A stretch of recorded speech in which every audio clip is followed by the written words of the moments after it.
Hey guys, I'm Gina. I like to call myself an artist, but to be honest, I feel like my work falls more accurately under the illustration category.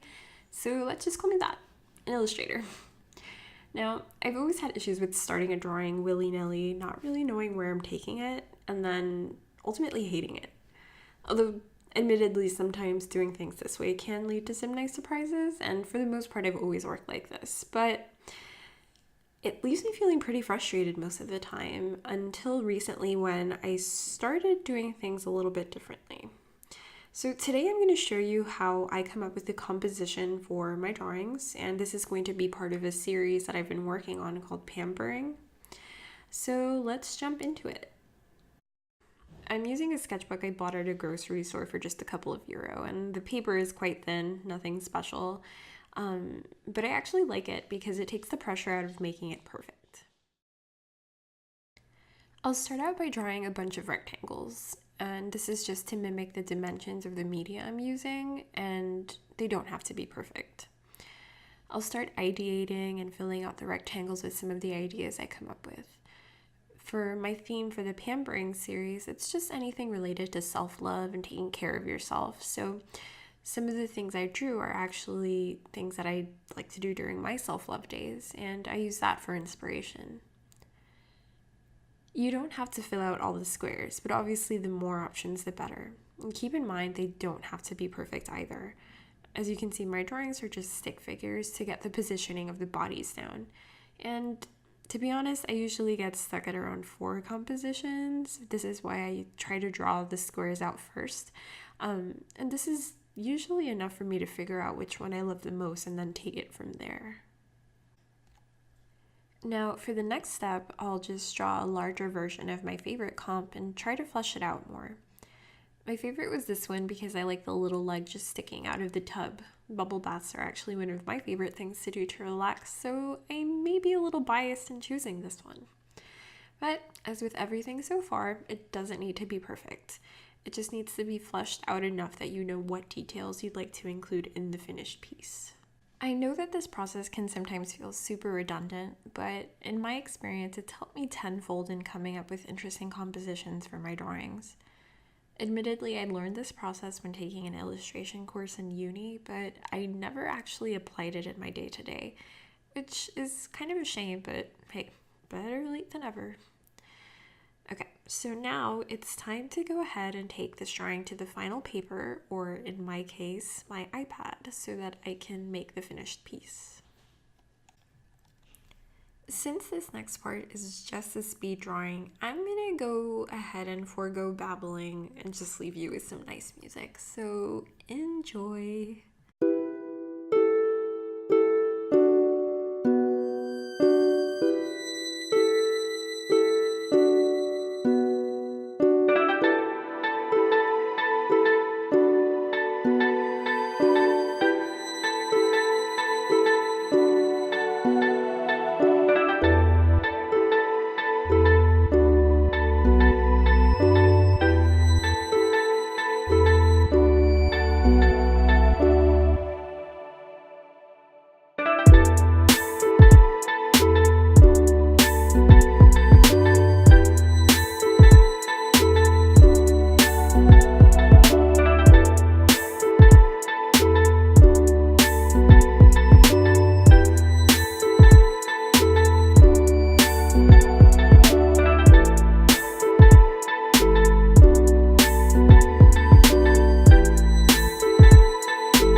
Thanks so much for watching, guys. I hope you enjoyed the video. All the tools I used will be listed in the description box.